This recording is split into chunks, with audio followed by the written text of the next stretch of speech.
I did ultimately go and work on Capitol Hill and then in the White House. And I found the hardest thing was being the only woman in the room. And it made me, and I don't know how many women now identify with this, but what happens is you think, all right, I'm going to say something, and then you think it's going to sound stupid, and so you don't say it, and then some man says it, and you're really mad at yourself for not saying anything. So I decided, I had my motto was interrupt, and that if you're going to interrupt in a meeting, first of all, you have to actively listen, know what you're going to say, and do it. But it's not easy. One of the lessons I've learned in martial arts is that standing still is asking to be hit. If you stand still in business, your competition is going to catch up. I start each morning practicing martial arts because it brings me balance and focus. And I want to know how others stay motivated as well. So join me for conversations on business, innovation, and entrepreneurship. I'm Dan Schulman. Welcome to Never Stand Still.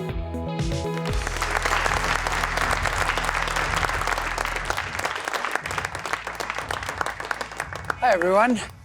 So I'm going to give a little bit of an introduction to Madeleine Albright, but she doesn't really need much of an introduction. But I actually wrote it down personally, which, I figured to be this personal touch on this. So I'll give a little introduction. I'm going to leave out a ton of stuff, or else I'd have no time for questions. Let me give a little background. Most of you know Secretary Albright because she was the first woman to become Secretary of State of the United States. It only took 63 men before her to become the first woman to hold that office. But let me start a little bit earlier. Madeleine grew up in Czechoslovakia. Her dad was a diplomat there. And when the Nazis occupied Czechoslovakia in 1939, her family fled to the UK. And eventually they immigrated to the United States through Ellis Island. When we talk about the Immigration Act and all of those things that we took stands for, we wouldn't have Secretary Albright here if there were some restrictions on that. And that was in 1948, I believe. You were either 10 or 11 years old at the time. And she went to Wellesley College and then got her PhD from Columbia University. And she held various different positions working in the political arena. But in 1993, she was appointed by President Clinton to be the United States ambassador to the United Nations.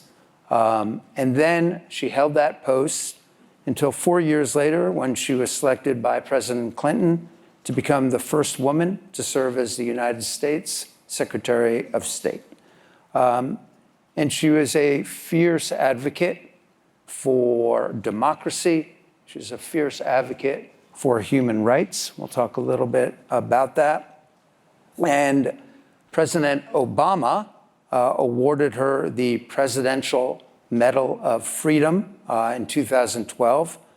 For those of you who don't know, the Medal of Freedom is the highest possible civilian honor that you can get for all that she has done for our country.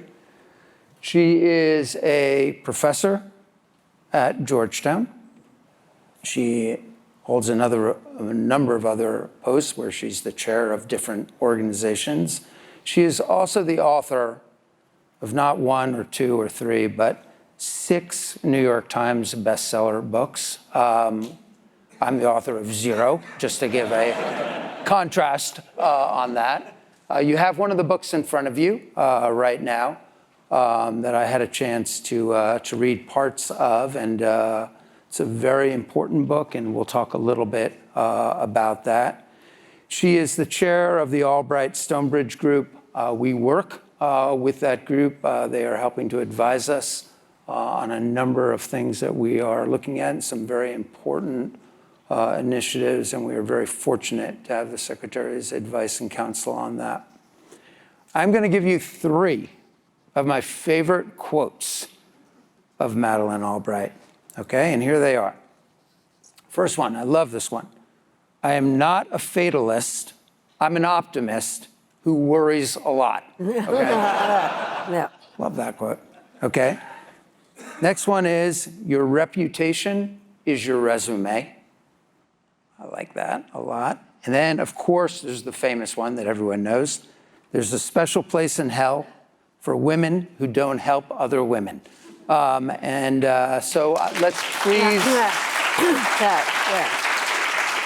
welcome Secretary Albright, and thank you so much for taking the time to be with us. And I'm delighted to be here, Dan, and we love working with you. And I think PayPal is an incredible organization that is dedicated to doing the right thing in so many different ways. So it's our honor to work with you. Thank you very, very much, and I look forward to our conversation. Thank you so much. Yep. Appreciate it. Okay, so let's start out maybe with a little bit of background. You were born in Prague. Your family was forced into exile during the German occupation, as I mentioned. You sought political asylum here in the US. I'm curious what happened in your childhood and all you saw your dad go through and your family go through, how that influenced your worldview, your approach to diplomacy, and let's start with that. Okay.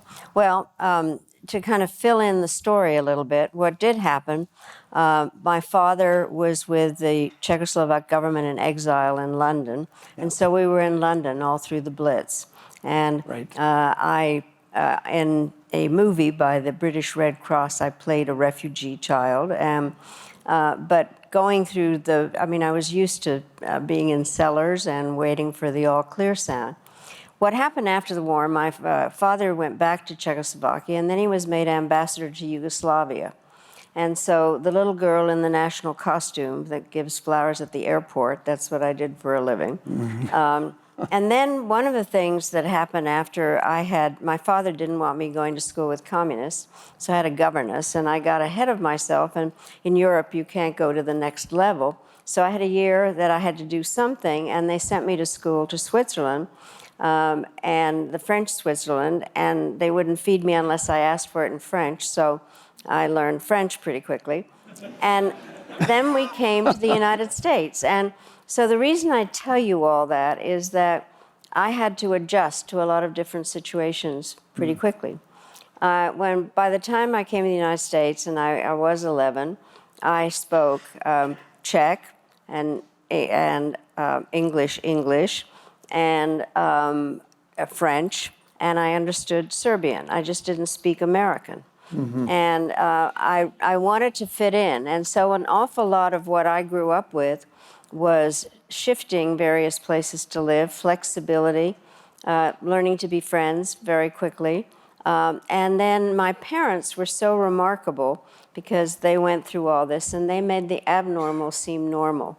And so what happened, we come to the US, and then my father, he defected, and he asked for political asylum. And at that stage, the Rockefeller Foundation was finding jobs for Central European intellectuals and whatever, and they found him a job at the University of Denver.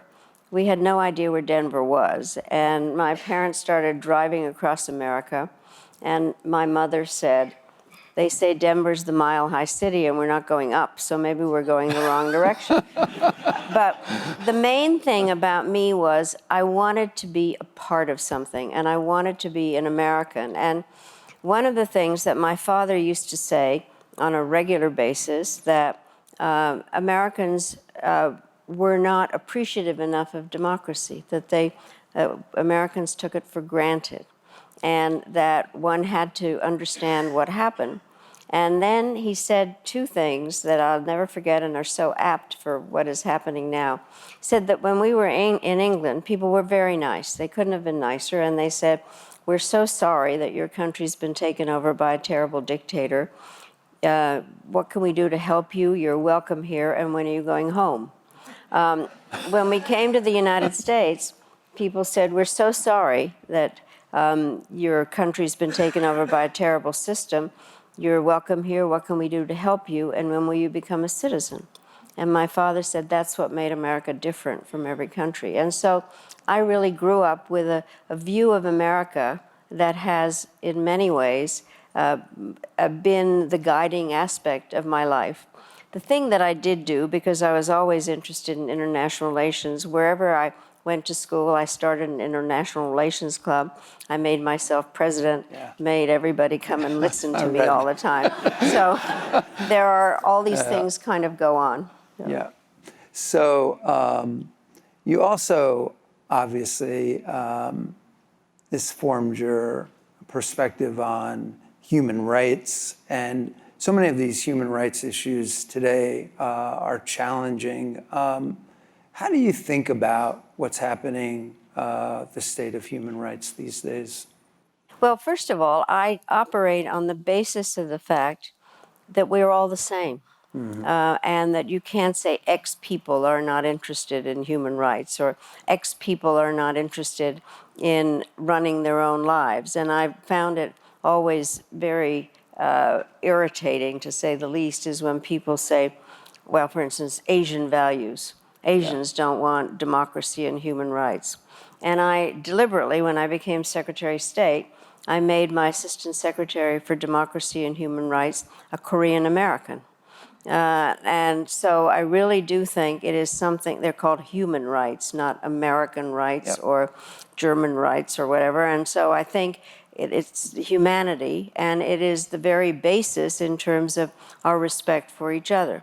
I also think that it's everybody's business. And so one of the things that, and this goes to my background in so many different ways, I think one could say that we didn't know everything that was going on during World War II. But now we know everything that's going on everywhere.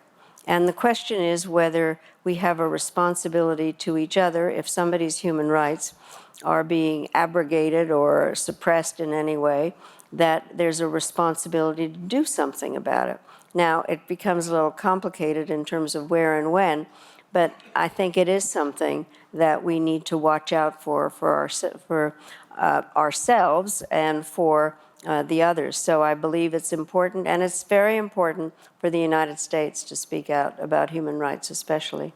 Yeah, I think it's probably more important than ever. I mean, I think now we talk about some of the decisions that we make as a company, and we try to make what we call values-based decisions, not political decisions, not looking at something from the right or the left, but basically trying to make a values-based decision, because I do believe things are human values, as you say, and that we ought to stand up for those. And in this time in our history, standing up for those are maybe more important than ever. I mean, when I read your book, I think about that kind of thing. How would you react to that from a business leader perspective, or really all of us?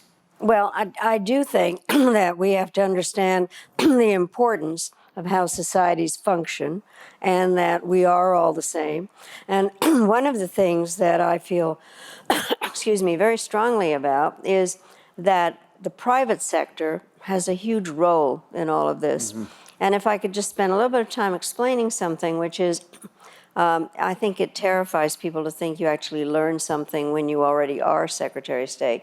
So what happened, frankly, was that I was invited. John Chambers, at that time, head of Cisco, asked me to come out here to talk to the techies about what the role of the government was in terms of how to deal with the private sector.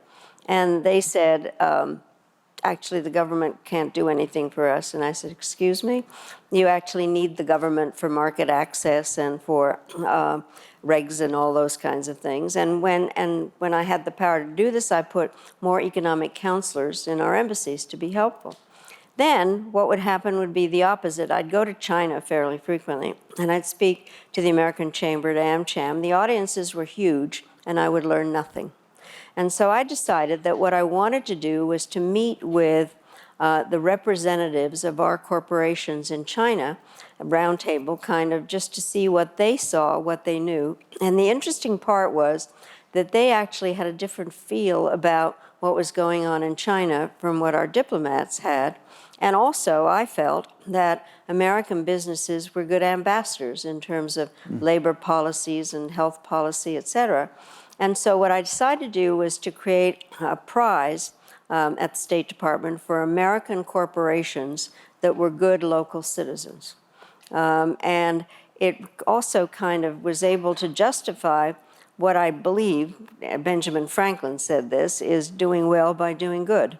Yeah. And I really do think that that is obviously something that PayPal does. I think that I've been so interested in the whole business about financial inclusion and all the way that you see what you do in terms of being good local citizens and bringing people into things. And so I think that the part about, to get to what we were talking about, is I believe in the role of the private sector. I learned about public-private partnerships through that particular experience, and I think the private sector has a huge role in trying to deal with human rights or with a variety of the issues that take place in countries in terms of discrimination or in any number of ways to help the societies so that we can help each other. Yeah, that makes total sense. I'm not sure all businesses are stepping up to that role, but I do think we should encourage them to do so. Yeah. I do think that one of the interesting things that's happened recently is this whole idea about stakeholders versus just shareholders. And it'll be interesting to see how that comes out. I was actually in Aspen at a conference, Jamie Dimon, and they were talking about that. And then I think that it's a very interesting aspect in terms of sustainability, in terms of the role the private sector has. And I think that the private sector, I have a whole other part to this, which I actually have been talking about a long time, is that the private sector needs to be at the table at international conferences early, not to come and pick up the pieces once the decision has been made. And there really needs to be public-private partnership. Yeah. We've been talking a lot about the role of a corporation, and our view is the way that you should think about your constituencies, which is unlike maybe the Friedman model, which was shareholder primacy, is employees come first. Because you have to have great employees, and if you don't treat them the right way, if they're not passionate, then you can't serve your customers well. And if you serve your customers really well, then they have loyalty back to the company, and then eventually that plays out for shareholder wealth. And I think looking at it the other way around actually creates a less shareholder value over the long run. So you've had a very interesting career. You've met a number of very interesting world leaders over time. I think you were one of the first to meet the leader of North Korea. You've met leaders all over. Can you talk about some of the important influences, maybe who some of them were? What were some lessons that you learned from them, the influences on you, and maybe some of the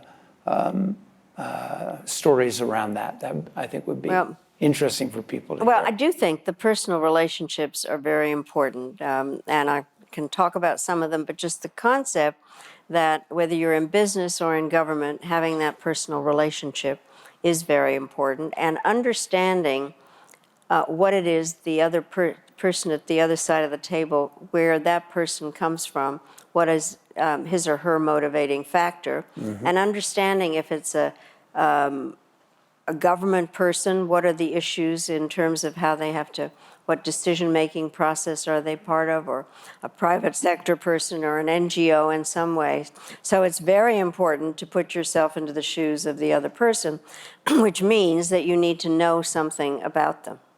And I have had a chance to meet some really incredible people, some who are incredibly good, like Nelson Mandela, and some who are incredibly bad, like Milosevic. And so trying to figure out how you deal when you have to have some kind of discussions with them. And so knowing who you're talking to, I think, is important. I was talking about Milosevic, and I had to go see him in the middle of all the killing in Bosnia. Yeah. So what is interesting, I've determined it is practically impossible for an American to shake hands and not smile at the same time. It's kind of a, but I was determined not to smile. So there are these pictures of me, and so he starts telling me the history of the Serbs, and I said, excuse me, but I know the history of the Serbs. My father was ambassador here. And they said, well, your father liked the Serbs. And I said, well, not the kind of thing that the Serbs are doing now. And so the difficulty, we were talking about this, is as a diplomat, you have a job, and you don't go there to make nice. You go there to tell it like it is. And so that was very, very difficult, I have to say. One of the most interesting people, well, let me start with somebody, first the Russians. What happened was, the first time I went to Russia was as a private citizen, but with Geraldine Ferraro, who had been a vice presidential candidate. And I decided I wouldn't tell them that I spoke Russian. So what happened, we were in all the meetings, and all of a sudden, and everything was being translated, and all of a sudden they translated something totally wrong. And so I must have made a face, and they said, we knew you spoke Russian. So then what happened was, when I became Secretary of State, Yevgeny Primakov was the foreign minister. He had been head of one of their sections of the secret police.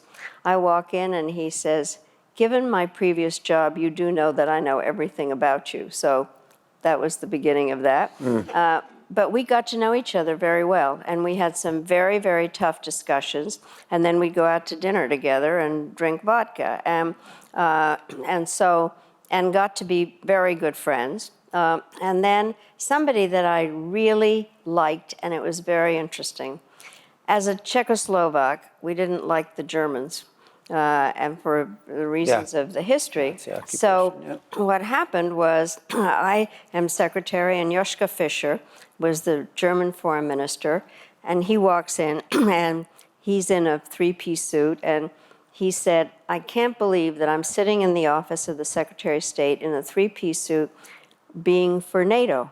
And he had been a revolutionary in 1968. And we got to know each other very well. And he said that he really had to be a revolutionary because he knew that everybody that he knew as an authority figure had somehow been complicit with the Germans. Kind of getting to know him in a number of different ways. He's one of my best friends now, and as a Czech, to really like a German was not easy. And I do think those personal relationships are very, very important. Yeah. Did you always have the ability to be as tough as you became in terms of those negotiations? Because you're dealing with, political strongmen who are dictators in many ways and worse. You're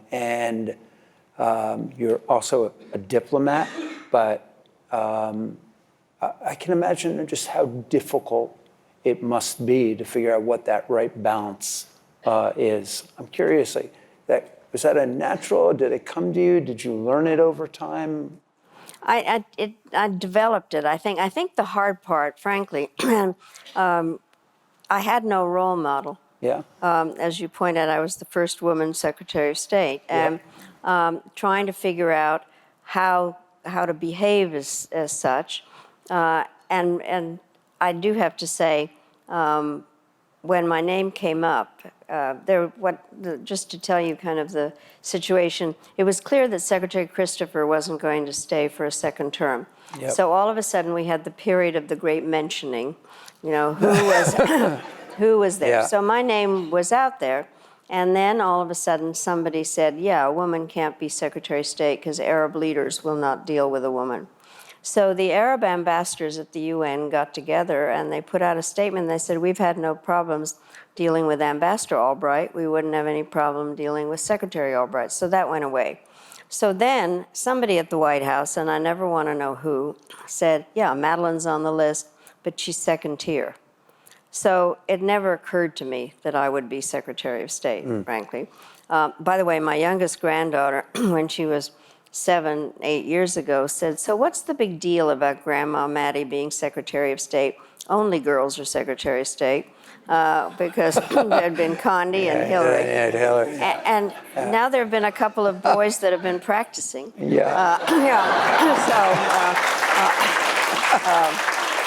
But how are they doing, those? One of the things that was interesting was trying to figure out how, in fact, to do the things you're supposed to. There's no question, by the way, normally people prepare for meetings when they're having them with high-level other people, and there's a lot of work that goes into preparation and talking points and what do you say and do.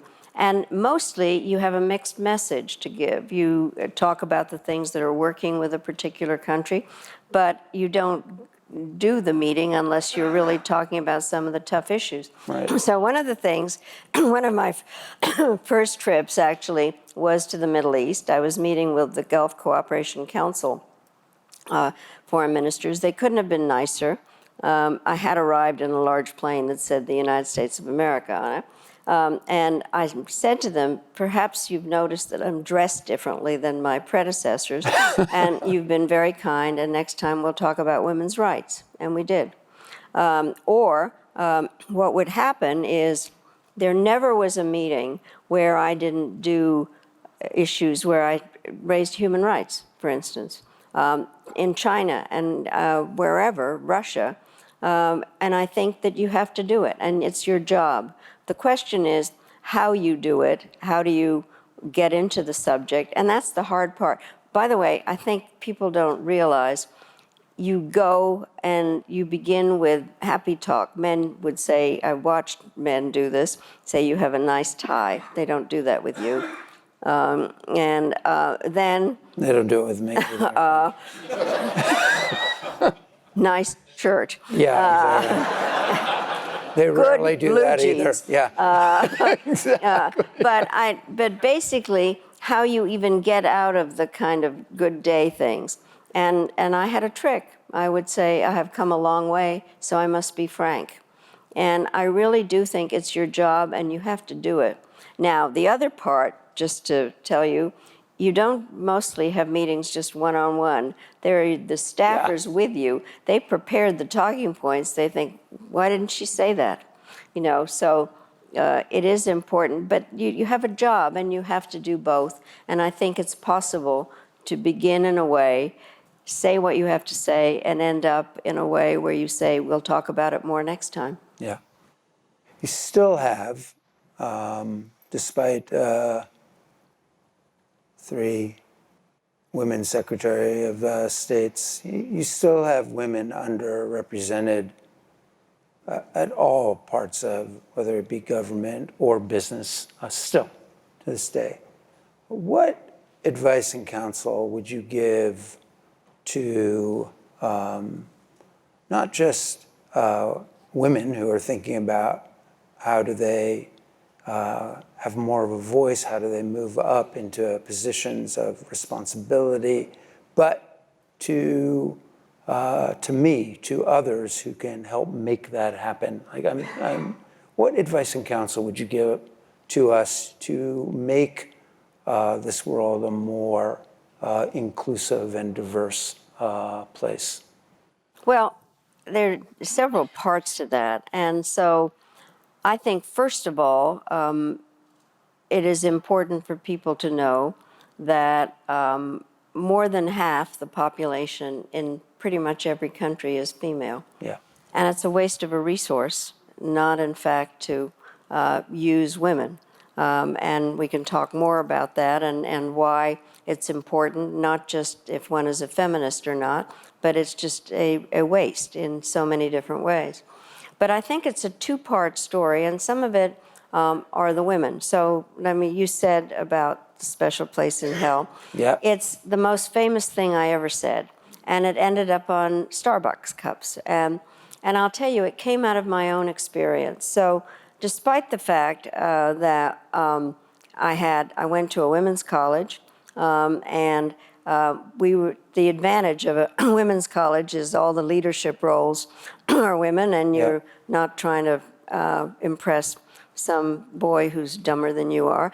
And so basically, but what happened was I come out, and by the way, our graduation speaker at Wellesley was the Secretary of Defense at the time, because his daughter was in our class. And we all kind of remember the speech slightly differently, but it was mostly your main responsibility is to get married and have children.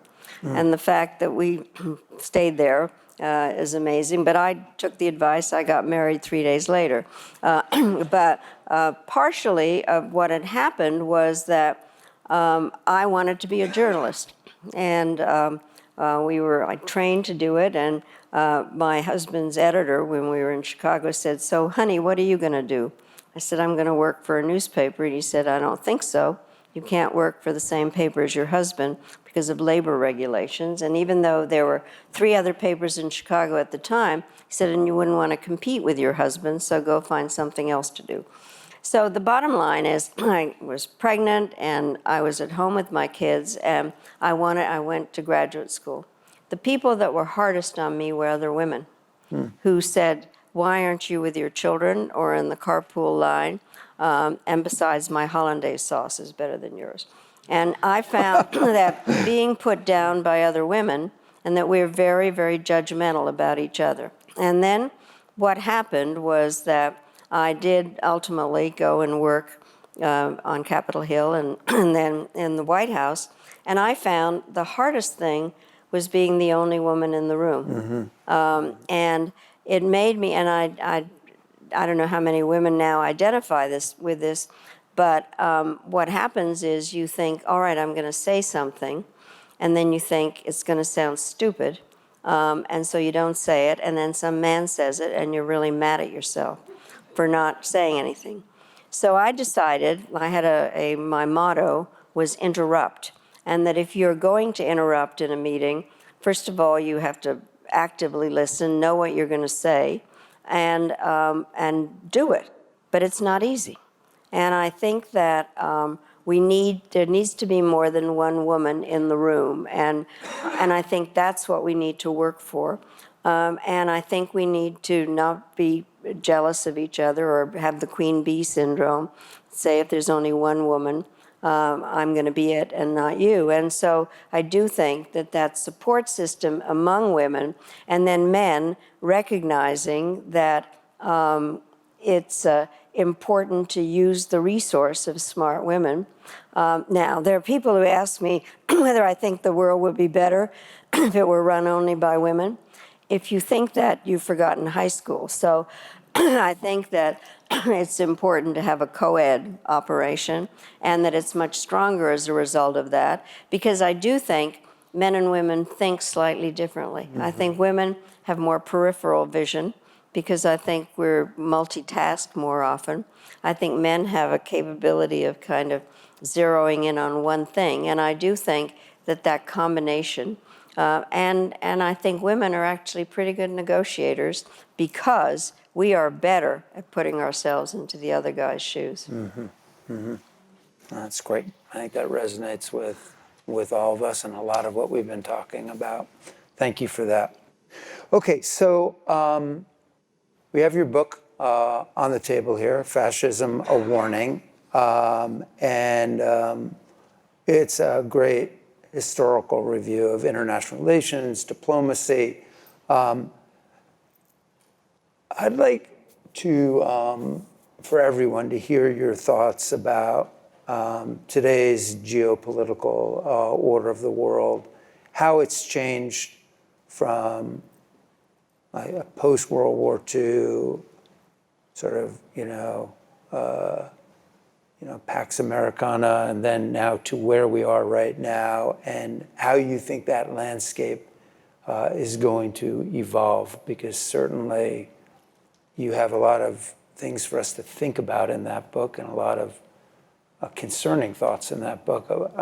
Can you take us a little bit on that journey? Well, let me just say, I do think that pretty much everything is different. We came out of World War II, the victors, and in a way, understanding what our responsibilities were in a lot of different ways, creating the United Nations. I was just in San Francisco looking at, I came here to celebrate one of the anniversaries of creating the United Nations. It was an incredible act, and it was done by the United States. And it was the idea of operating some kind of a system where there was respect for each other and some kind of rules of the game. We also, after the kind of Soviet aggression, salami tactics in the rest of Central and Eastern Europe, and it was actually once the communist coup had happened in Czechoslovakia in February '48, that there was a decision to push back, and NATO was created. And I won't go through all the organizations, but they were created in order to deal with the problems that had come out of World War II and were created by the Cold War.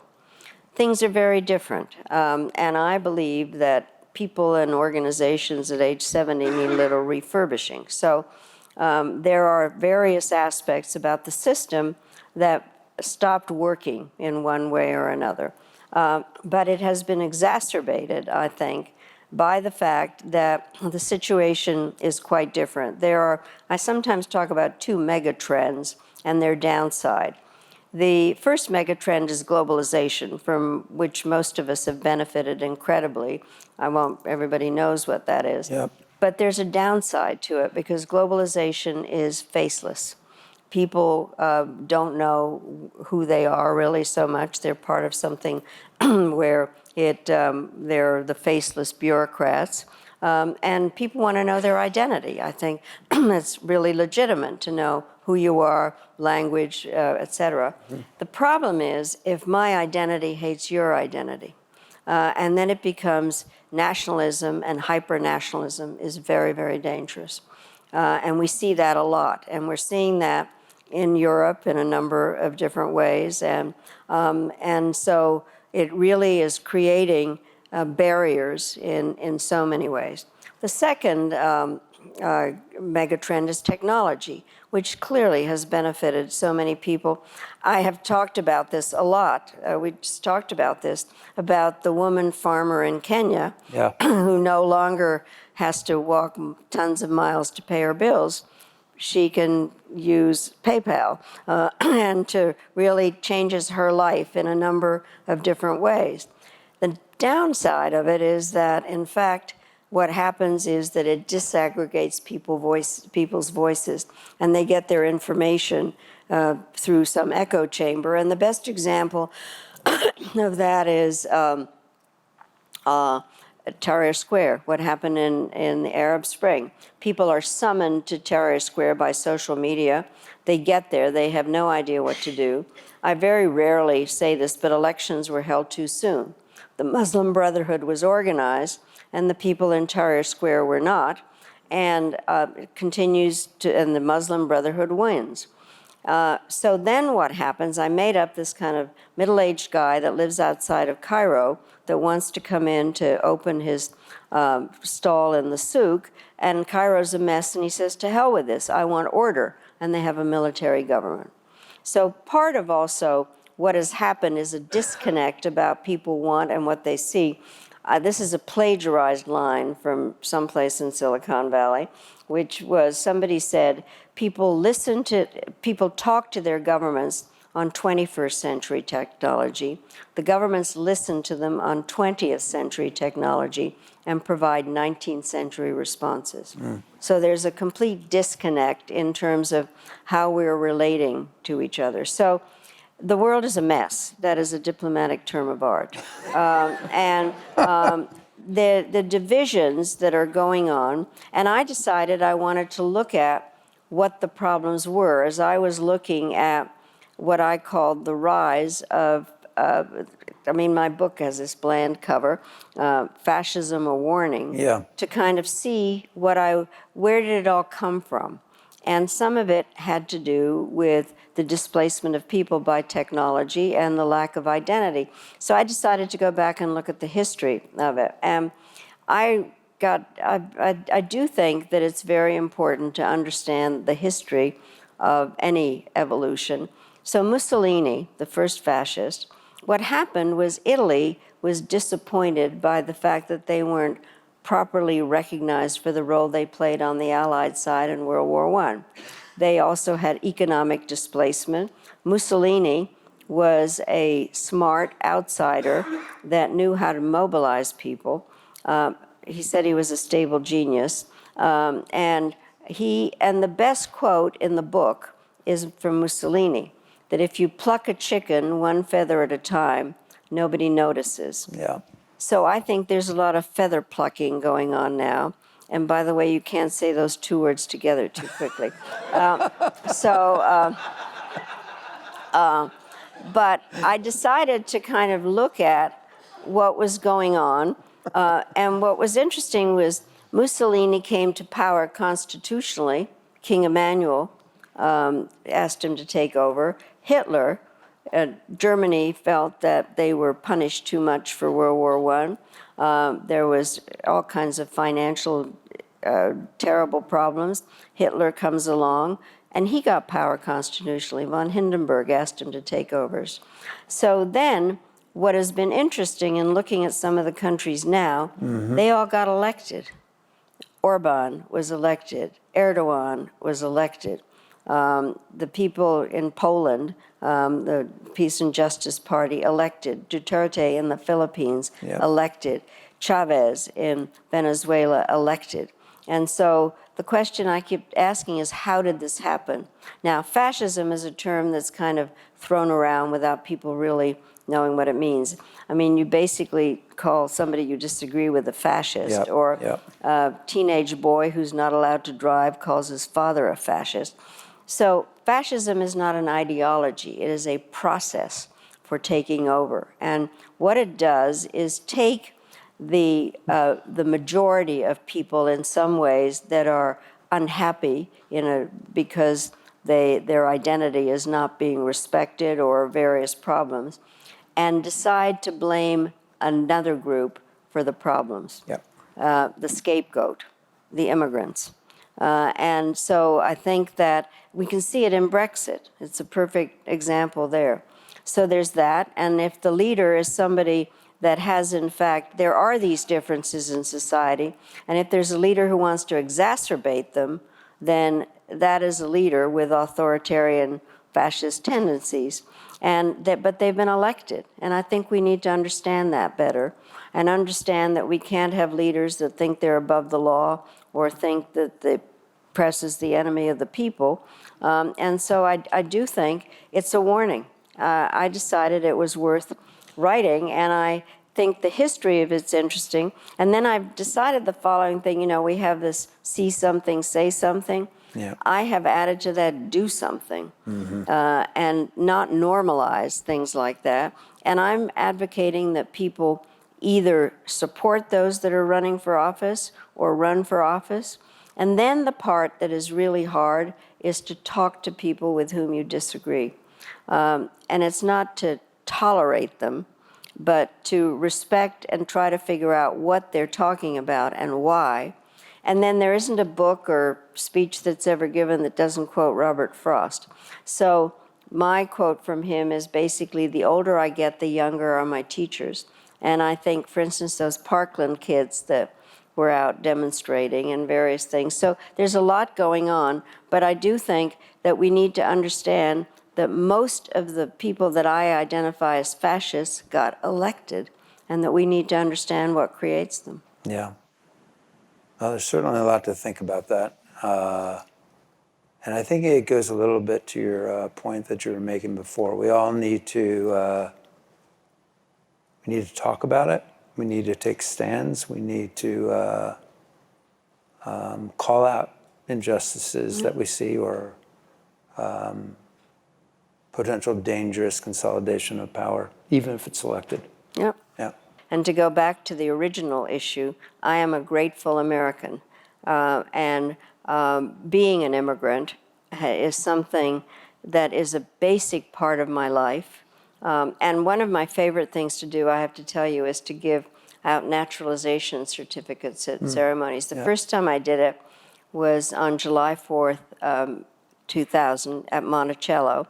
I figured since I had Thomas Jefferson's job, I could do that.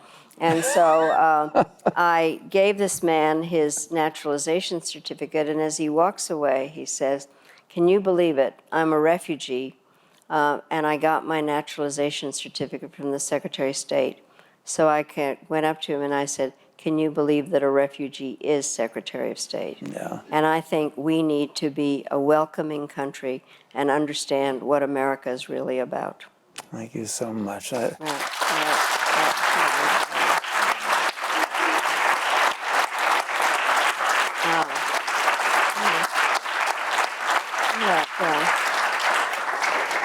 So Secretary Albright also, I think it was a title of the book, I think it said something like "Read My Pen" or something like that, right? And so she always wears these different brooches and different things, and people try to interpret them. And you actually made them try to interpret them as well. Like she would wear like a snake if she was meeting with somebody who she hated, and and different things like that. So I, of course, knowing she was coming here, and I was trying to figure out, okay, well, what was her brooch and all that kind of thing. And first I thought it was like sunshine, and then there was something below, so I thought maybe it was like a yin yang thing. But no, here's the thing. I love this about you. She is completely, if you look at her covered with money. Bracelet, she is covered with currency. Yeah. It is all coins and things for us. So, Great. Thank you. It's fun. A lot of fun. Great. Thank you all. Thank you very much. Thank you. Really great.